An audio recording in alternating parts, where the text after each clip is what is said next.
భారీ వర్షం కారణంగా ఉమ్మడి ఆదిలాబాద్ జిల్లాలో వరద ప్రజలను ఇబ్బంది పెడుతున్న పరిస్థితి. అయితే ముఖ్యంగా ఆదిలాబాద్ జిల్లా కేంద్రంలోని సుభాష్ నగర్తో పాటు పలు కాలనీలో నీరు వచ్చిన పరిస్థితి. ఇటు మంచిర్యాల జిల్లాలోని మందమరి కంపెనీ క్వార్టర్లో కూడా నీళ్లు నిలిచిన పరిస్థితి. ప్రజలు ఇబ్బంది పడుతున్నామని చెబుతున్నారు. ఒకసారి మనతో పాటు కొంతమంది నిన్న ఇబ్బంది పడ్డవారు ఉన్నారు, వారితో మాట్లాడిద్దాం. అసలు పరిస్థితి ఏంటి తెలుసుకుందాం.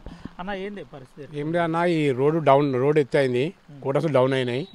ఈ వర్షం ఎక్కువైనప్పుడు ఈ రోడ్డు చేసిన వాడు కాంట్రాక్ట్ ఏంటంటే డౌన్ చేసిన రోడ్ అంతా.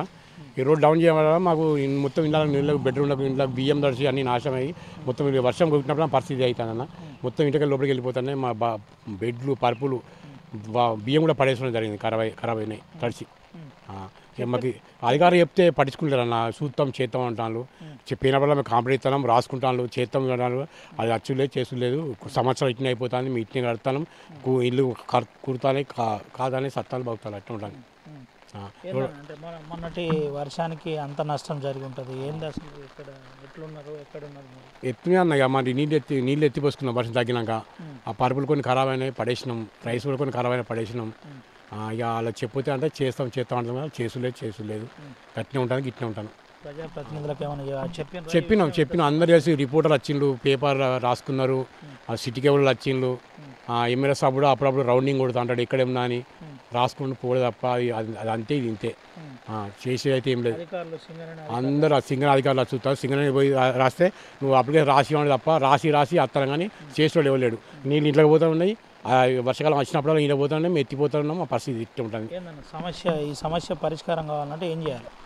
పరిష్కారం ఏం చేస్తాం, మేము అందరం రమ్మంటాను. 10 మంది రాళ్ళు పోయి, 20 మంది రాళ్ళు పోయి, ఈ కోట అందరూ వచ్చి రిపోర్ట్ ఇల్లు పోయి, అందరూ వచ్చి ఇక్కడ రాసిల్లు పోయి అంటారు. పోయి రాసిస్తాం కానీ పట్టించుకుంటారు అన్న. అది చేయక అంతే. మేము అందరికీ విసుగు చెంది పోయి విసుగు చెందిన అందరు కార్మికులు కూడా విసుగు చెందిండ్రు. ఎవరు కూడా ఏం చేయలేకపోతాను, ఎవరు చెప్పలేకపోతాను. ఎవరు నాలే ఇటు ఎత్తిపోసుకుని నీళ్ళు బకెట్తో ఎత్తిపోసుకుంటాను. నీళ్ళు ఎత్తిపోసుకొని నీళ్ళు కురుస్తాను, రేగులు వాళ్ళకి కొన్ని కురుస్తాంటే కింద బకెటలు, గంజులు, కుండలు పెట్టుకొని జీవనం గడుపుతాను అంతే.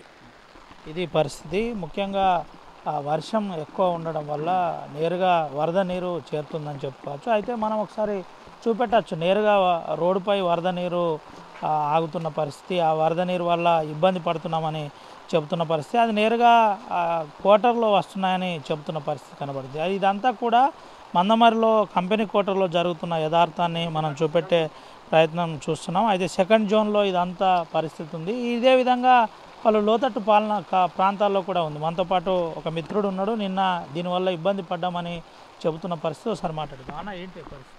ఇక్కడ మన కాలువలు తక్కువగా, మన కలవట్లు అన్నీ చేయకపోవడం వల్ల అవి కూలిపోయి మొత్తం ఇరికిరుకుగా చేసేసరికి మొత్తం వాటర్ ఒక్కసారి మీదికి వచ్చి మొత్తం ఇళ్ళకు మునిగిపోతున్నాయి.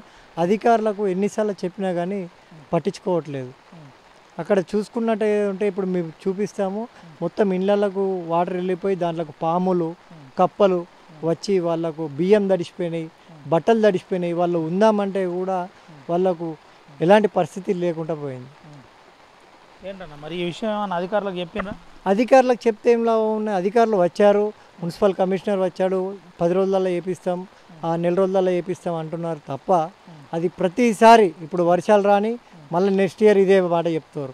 ఇలా కొన్ని 4-5 సంవత్సరాల నుంచి అదే చెప్తున్నారు.